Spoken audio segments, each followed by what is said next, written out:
SMC, kembali lagi dengan saya Mukti. Untuk kalian pecinta properti, jangan lupa subscribe SMC Property YouTube channel biar nggak ketinggalan informasi.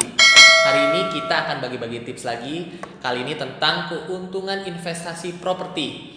Nah, buat sobat SMC yang masih belum paham tentang investasi properti, nih saya jelasin dulu. Jadi, investasi properti itu adalah upaya kita menanamkan dana atau modal ke dalam suatu aset milik pribadi atau badan usaha dengan maksud mendapatkan keuntungan penjualan dari peningkatan nilai investasi di kemudian hari. Bisnis atau investasi properti erat kaitannya dengan aset. Bisa berupa tanah atau bangunan. Nah, itu bisa dibilang aset investasi kalau sobat SMC berencana menjual aset tersebut di kemudian hari. Tetapi kalau aset tersebut untuk menjadi tempat tinggal atau keperluan pribadi lainnya, itu bisa dibilang aset konsumtif. Pasti sobat SMC bertanya-tanya nih, emang apa aja sih keuntungannya kalau investasi properti? Di sini kita akan bahas hal yang menguntungkan jika sobat SMC berinvestasi di sektor properti. Yang pertama, harga properti terus naik tiap tahunnya. Kenapa? Karena jika kita perhatikan, angka pertumbuhan penduduk pasti terus bertambah, sehingga permintaan akan tempat tinggal jadi meningkat. Jika ketersediaan terbatas namun permintaan banyak, otomatis harganya akan jadi lebih mahal. Sedangkan properti termasuk kebutuhan pokok yang harus dipenuhi. Dengan kata lain, bisnis properti itu nggak ada matinya. Untuk contoh, hari ini kamu beli rumah seharga 700 juta. Dalam 5 tahun kemudian, harganya bisa mencapai 1M. Capital gain yang akan kamu dapatkan bisa lebih besar kalau unit properti yang diinvestasikan punya nilai tambah. Misalnya, lokasi strategis, dekat tol, atau stasiun. Di sini, sobat SMC bisa lihat kalau nilai tambah suatu properti dapat berasal dari pengembangan pembangunan atau akses di sekitarnya. Yang kedua, memperoleh pendapatan pasif.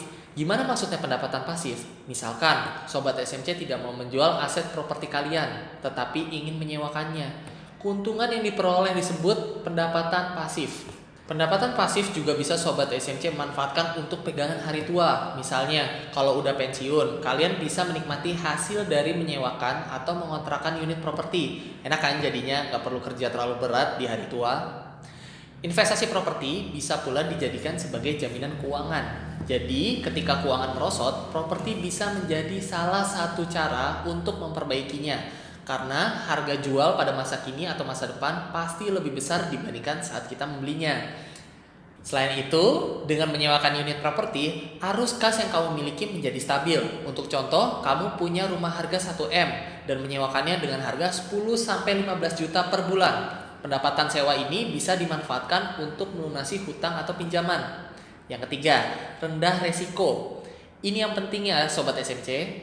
Walaupun dana yang diperlukan untuk beli properti cukup besar, tetapi investasi properti memiliki resiko minimal. Beda dengan kalau kita investasi dalam bentuk saham. Kalau saham kan ngikutin kondisi pasar nih, naik dan turun dalam waktu yang cepat. Kalau properti, pergerakan nilai stabil, jadi resiko lebih rendah. Perekonomian negara kan nggak selalu stabil ya, naik turunnya nilai mata uang mempengaruhi perkembangan investasi. Nah, dengan investasi properti, investor nggak akan terdampak pengaruh besar meskipun terjadi inflasi. Yang keempat, bisa jadi investasi jangka panjang. Dibanding investasi deposit atau emas, properti mampu bertahan lama dan tidak mengurangi harga. Harga jual dan belinya tergolong menguntungkan. Nah, sobat SMC tahu kan ada banyak banget jenis investasi. Misalnya yang udah saya sebutkan tadi, masing-masing memiliki karakteristik berbeda-beda. Nah, properti merupakan produk investasi yang memberikan hasil yang paling banyak. Bisnis properti sendiri memiliki jangka waktu investasi dengan rata-rata 3-5 tahun. Maksudnya gimana tuh? Jadi setelah 3-5 tahun, perkembangan nilainya sudah mencukupi untuk menghasilkan capital gain. Yang kelima, aset properti dapat dijadikan agunan. Apa itu agunan? Agunan merupakan aset atau barang berharga yang dititipkan oleh pihak peminjam uang ke pemberi uang sebagai jaminan. Di Indonesia, ada banyak jenis properti yang bisa digunakan sebagai agunan. Misalnya, rumah, apartemen, tanah, ruko, dan lain-lain. Aset ini bisa untuk pinjaman uang kalau sewaktu-waktu kalian membutuhkannya. Agunan berupa aset properti yang juga bisa dimanfaatkan untuk beli unit properti lain. Dengan demikian, siklus keuntungan terus berjalan.